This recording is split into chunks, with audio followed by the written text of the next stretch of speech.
Well, as you know, we've been continuing our series here called Under Pressure, our study in the book of Philippians. And so this morning, we're going to be continuing that series in Under Pressure and what that means. So this morning, talking out of Philippians 4, 1 through 7, a little bit of a jump ahead in our series, but nonetheless, I think it should be good.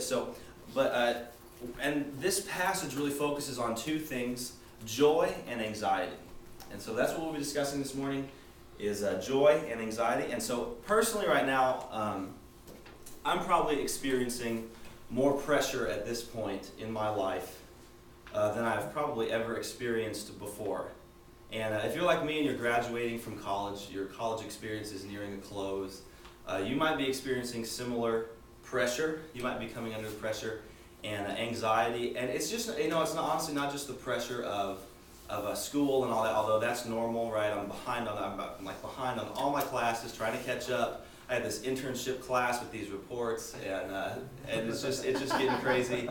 But that's not totally out of the norm for me. I've been here before. I've had to camp out in the library and have coffee and all kinds of stuff.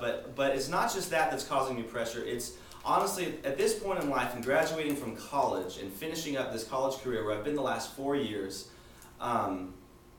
pressure is starting to set in, and anxiety is starting to set in.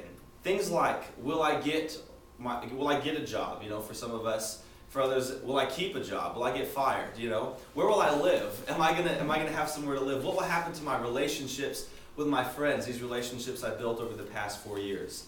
Why do I have to be responsible? Really is a great question in graduating from college. Will the song "I Love College" no longer apply to my life? I can't sing that anymore. I can't sing about being in college, and all of these things are cause for pressure for me. And I'd be naive in assuming that they're not causes for pressure for all of us.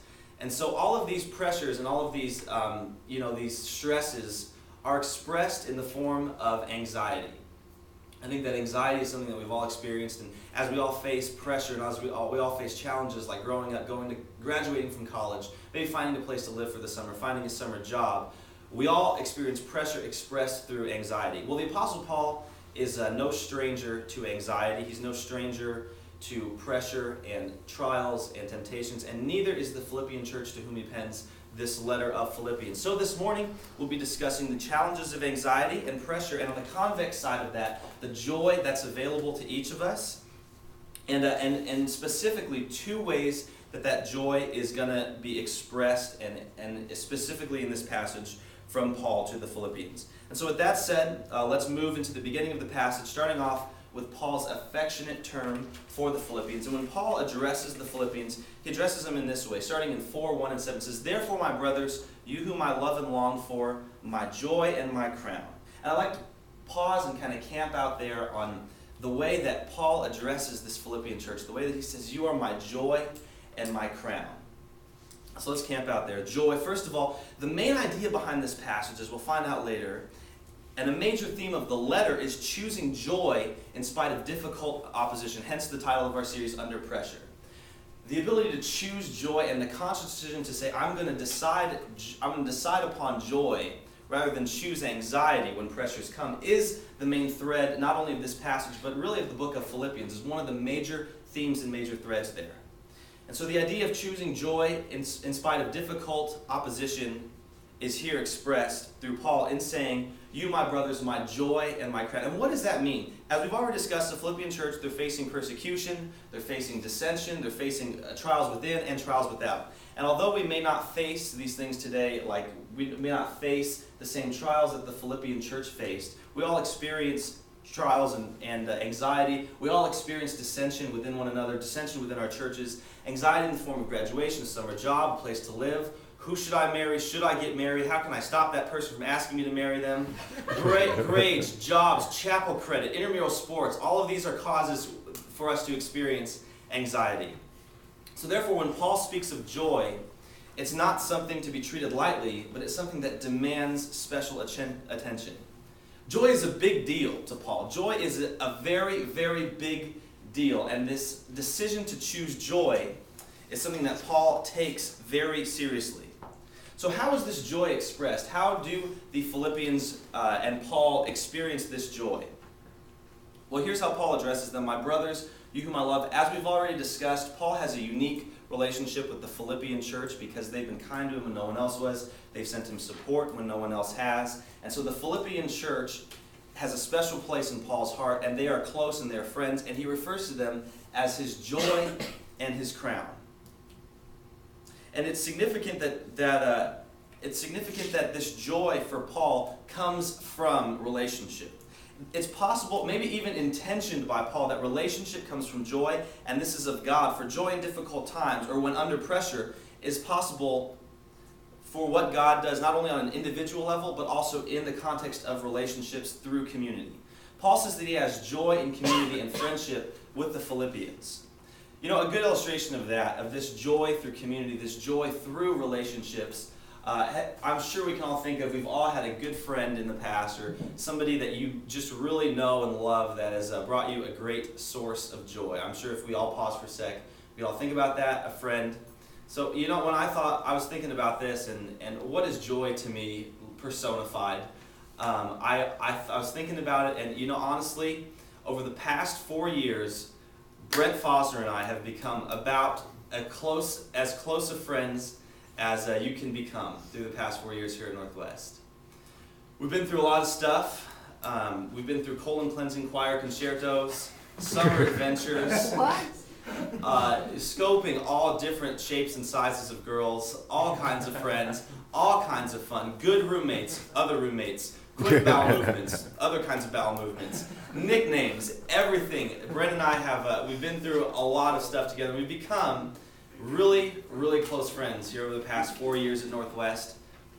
And on top of that, I think that joy, when Paul says, you, the Philippian church, are my joy and my crown, when he says joy expressed through relationship, I get what Paul says there. I'm sure we all do. We get that because we get that we've all had a friend, which is a great source of joy for all of us. We've all had a friend or a relationship, maybe it's with a parent, a cousin, a puppy, whatever. We've all had a relationship that brings us a great source of joy. There are times I've been driving home after winter break where I think, man, all I want to do is hang out with Brent, right? All I want to do is just go in the dorms, goof around, right? I just want to hang out with, I'm tired of my mom and her kimchi. I just want to go home and see my friends and see Brent, right? That's all I want to do. So I get what Paul says. I get when Paul says, you, the Philippian church, you as my brothers and my sisters, you are my joy. You bring me a great source of joy. Even when the pressures of life come down, man, even when there's cause for concern, there's cause for anxiety in my life, even when there's pressure, I have a relationship that brings me incredible amounts of joy. Incredible amounts of joy. In the face of pending anxiety and pressure, our friendship is something that I can look to for Brent and I, and I'm sure for all of us. We can look to special relationships and draw joy from it. And draw joy, and it makes the anxieties and the pressures of life, it really makes them seem insignificant, right? It makes it all worthwhile. The pressure, the anxiety, the stress, everything we face, it's worthwhile if you're with your friends. It's worth staying up all night. It's worth studying and writing papers. If you have community, man, it makes it all worthwhile. And I think that's something that we can all relate to. Wherever you're at in stress and anxiety, in the face of pressure, it's the relationships that we have that really make the pressure and the anxiety bearable and even worthwhile. They make it seem obsolete. And so Paul knows of this. Man, he's no stranger to pain. Paul has been imprisoned. Paul has been scourged and whipped. He's been beaten. He's been stoned with rocks, not with weed. He's been attacked. He's been demoralized. Paul is no stranger to pain. Paul is no stranger to this. But he expresses, you, the Philippians, you are my joy because of the relationship I have with you. And so how is that joy expressed? How does Paul say, you are my joy? Well, he uses a specific word in describing the joy that the Philippian church gives him. And he says, you are my joy and my crown. And in Philippi, and in this context where he's writing in the first century Greco-Roman world, Paul is no stranger, and neither is the Philippian church, to the athletic events that would take place there, the competition, the races, all these things that go on. And so when Paul says, you are my crown, he literally is saying to them, you are the crown of achievement. The runners who would run a race would get like the leaf crowns, or they'd get a medal, they'd get some sort of prize. And so when Paul says to them, you are